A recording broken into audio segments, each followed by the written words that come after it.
I love Will Smith. Okay, you will never hear me say, well, I won't say never because I'm about to say something bad about it. But 9 times out of 10, I will probably not be saying anything negative about Will Smith because he's one of my favorite actors. Kind of defined a generation of TV and film for me, and just an all out GOAT in my eyes. But when I tell you this man has had some of the worst picks when it comes to projects, and I mean colossal misses, okay, through every phase of his career. Usually you would think that's something that a young man does. Will Smith has trouble picking projects. And this is just a conclusion that I've come to.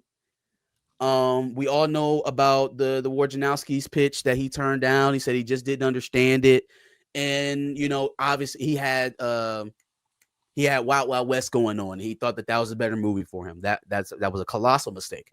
Colossal mistake, right? And so it's a mistake that you wouldn't have expected him to repeat.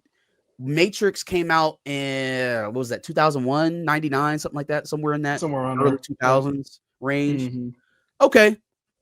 So an entire decade later, we're not expecting him to make that same type of snafu, right? Right? Hold on. Just wait on it. Just give me a second. Hold on. Here we go. I'm afraid. Here. Definitely thought this was going another way as well. So when you're done, I just want to throw something in there. Matrix came out in 1999, by the way. 99, cool. So then, yeah, literally almost a decade later, we probably shouldn't be making the same mistakes. I don't know if you can confirm it that you turned down the Matrix to do Wild Wild West. That was one of my beautiful scars. Fam, he's already confirmed it. I don't know why you're trying to get a brand new confirmation on your own podcast. He's talked about this a million times. Like, bro, get your Will Smith farming, nigga. Clip farming, bro. Some people don't know. Are there any other movie roles that you've turned down or maybe didn't do? It hurts too bad. You don't even want to revisit it. It hurts too bad. I don't think I've ever even said it publicly before, and I'm going to say it now because we're opening up to one another. Yeah, Chris Nolan brought me Inception first. Nigga.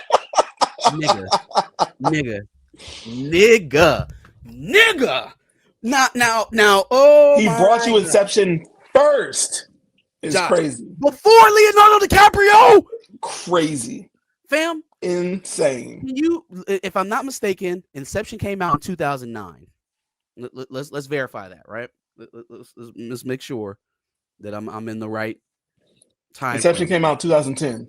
2010. Okay, I was off by a year. Came out in 2010. What movies did Will Smith have come out in that year or within that 2-year span?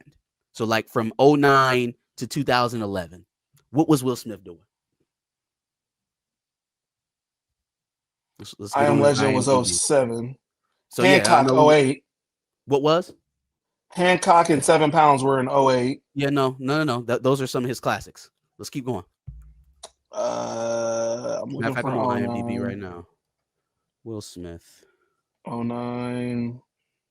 Why? What ATL? He was not in ATL. He was not in ATL. I don't know why that popped up. That's weird. Will Smith in ATL would be crazy. Okay.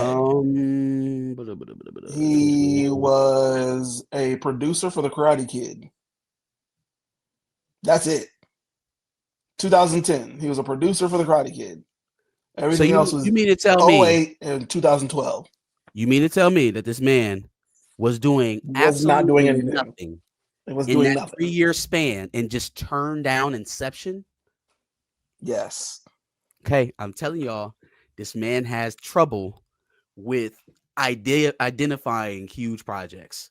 And I think it has something to do with risk. He's a very safe pick. He picks safe, very, very grounded, or not necessarily grounded because he did Gemini Man.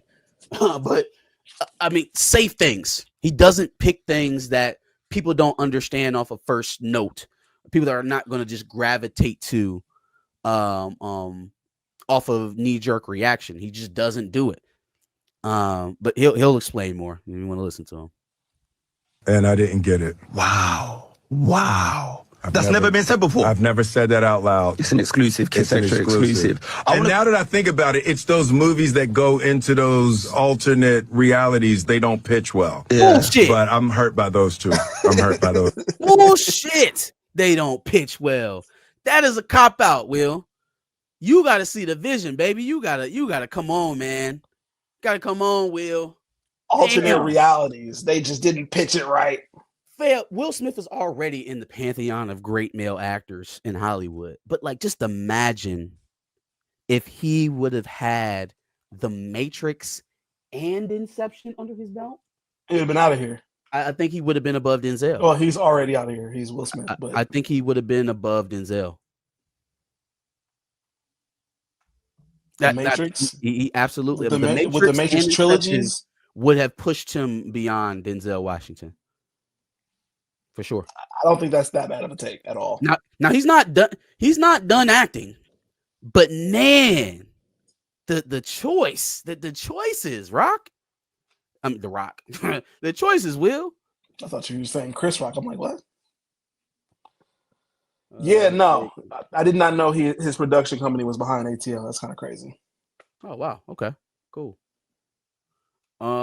This is not that hot of a take. I think when we were casting Blue Marvel around the time of WandaVision, we thought about Will Smith, but the age difference between him and Tiana Paris would have been a little bit awkward.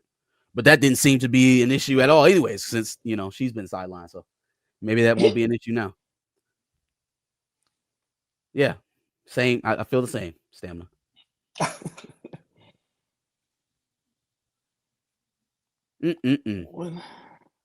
I don't even think he's had anything after that. Because then after that, he had Men in Black 3. Yeah, everything after that may have made money, but he's had some terrible ones. He had Gemini Man. He had After Earth. He had Focus and Concussion. He was in Winter's Tale with Russell Crowe and Colin Farrell. Suicide Squad. Yeah. The first cut. It was a rough few years after that. So it was rough. It was rough. iRobot was pre-2010. iRobot was 2004. Yep. Definitely some fuckery. Some absolute fuckery. And then to be like, oh, they didn't pitch it well. Fam. Come alternate realities. Yeah, alternate reality. No, nobody's going to watch that shit. No, okay. Okay. Yikes. What up, Professor? Yeah, no, that's why I said Cornelius. He's not done. He's not done. He's still got a long film career ahead of him. I'm just saying, if he would have made better choices, he would already be at the top. Like the top of the mountain would be his if he just made some better choices in terms of roles to play. Matrix trilogy. Let's see. Will Michael B hitting it out of the park as well? The next Denzel, say MBJ. I do think Michael B is on a heater. At the same time, I would like to continue to see him expand his role behind the camera. I think that's where the most power is. I like his perspective on films. Most of the films that I've seen him that he had a hand in behind the film, I really enjoyed. So I would like to see him expand his role as a director and a producer, as opposed to continuing to play the standard heartthrob character in Hollywood. But that's just it's not like Michael B. Jordan doesn't have his share of duds as well. I'm looking at you, Fan 4 Stick.